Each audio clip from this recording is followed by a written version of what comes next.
Você já ouviu falar em IOF? Talvez não, mas esse imposto silencioso afeta diretamente o seu bolso todos os dias.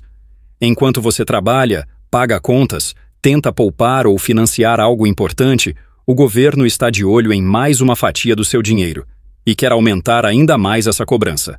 O problema é que tudo isso acontece sem cortar privilégios, sem rever a estrutura pública e sem tocar nos verdadeiros ralos do orçamento. A conta, mais uma vez, está sendo empurrada para o cidadão comum. O IOF, Imposto sobre Operações Financeiras, foi criado em 1966 com o objetivo inicial de regular o mercado financeiro e acompanhar o comportamento da economia.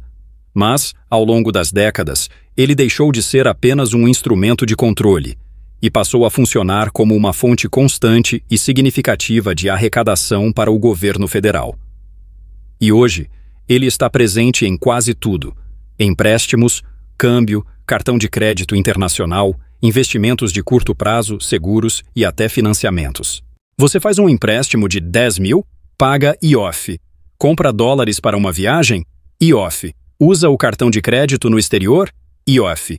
Resgata uma aplicação financeira antes do tempo? Também paga IOF. E não é pouco. Em uma compra internacional no cartão, a taxa chega a 6,38%. Em um empréstimo pessoal, pode ultrapassar R$ 300 a mais, só de imposto. Tudo isso somado representa bilhões em arrecadação para o Estado, sem que o contribuinte perceba que está sendo tributado tão diretamente.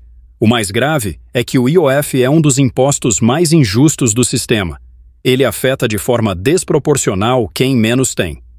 Quem recorre ao crédito porque precisa, quem viaja para trabalhar ou estudar, quem investe pequenas quantias para fugir da inflação, todos acabam penalizados por esse imposto oculto. Enquanto isso, grandes fortunas, rendas passivas elevadas e patrimônios bilionários seguem praticamente intocados. O IOF é um exemplo claro de como o sistema tributário brasileiro é regressivo. Cobra mais proporcionalmente dos pobres e da classe média do que dos ricos. Mas por que o governo Lula quer manter ou até mesmo aumentar esse imposto? A justificativa oficial é a mesma de sempre. Precisamos arrecadar mais para cumprir metas fiscais, garantir programas sociais, manter investimentos. O problema é que essas metas e programas são sustentados sem que se faça um esforço real para cortar privilégios, reduzir ministérios, revisar emendas parlamentares ou promover uma reforma administrativa profunda. O Brasil possui hoje 38 ministérios, milhares de cargos comissionados, gastos astronômicos com emendas de relator e benefícios que seriam impensáveis no setor privado.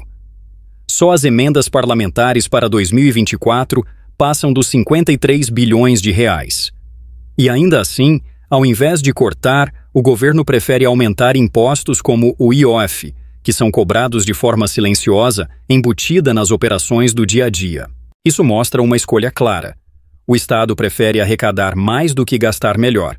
É mais fácil e politicamente conveniente tributar o cidadão comum do que enfrentar os interesses estabelecidos dentro da própria máquina pública. E não é um problema exclusivo deste governo. É uma herança que atravessa gestões de esquerda e de direita. A diferença está na narrativa. Enquanto uns dizem que estão promovendo justiça social, continuam mantendo um modelo tributário que pune os mais pobres e protege os mais ricos. O IOF, nesse contexto, vira um símbolo de como o governo prefere atuar, longe da transparência, distante da eficiência e em busca constante de formas discretas de arrecadar mais, sem fazer reformas estruturais.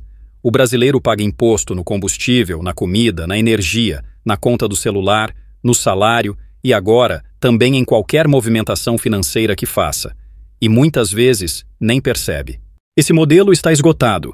O Brasil precisa de uma reforma fiscal de verdade, que taxe menos o consumo e mais a renda, que simplifique os tributos e que promova justiça tributária real. Mas isso exigiria coragem para enfrentar os setores que se beneficiam do atual sistema. E essa coragem, até agora, nenhum governo demonstrou. Nem mesmo os que se dizem progressistas ou defensores dos mais pobres. Há caminhos alternativos.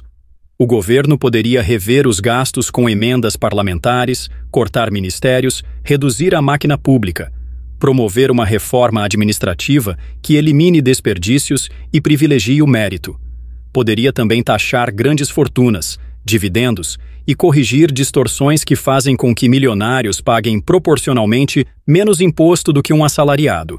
Mas, ao invés disso, escolhe-se manter e ampliar impostos como o IOF, que são fáceis de aplicar e difíceis de contestar. Essa escolha revela muito sobre a natureza da política brasileira.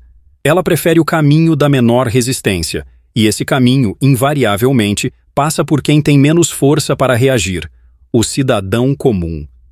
Enquanto você assina um contrato de empréstimo, compra uma moeda estrangeira ou investe no seu futuro, o Estado está lá tirando uma parte, sem perguntar, sem explicar, e com a tranquilidade de quem sabe que ninguém vai perceber. O IOF é um imposto que age no silêncio, mas o seu impacto é barulhento.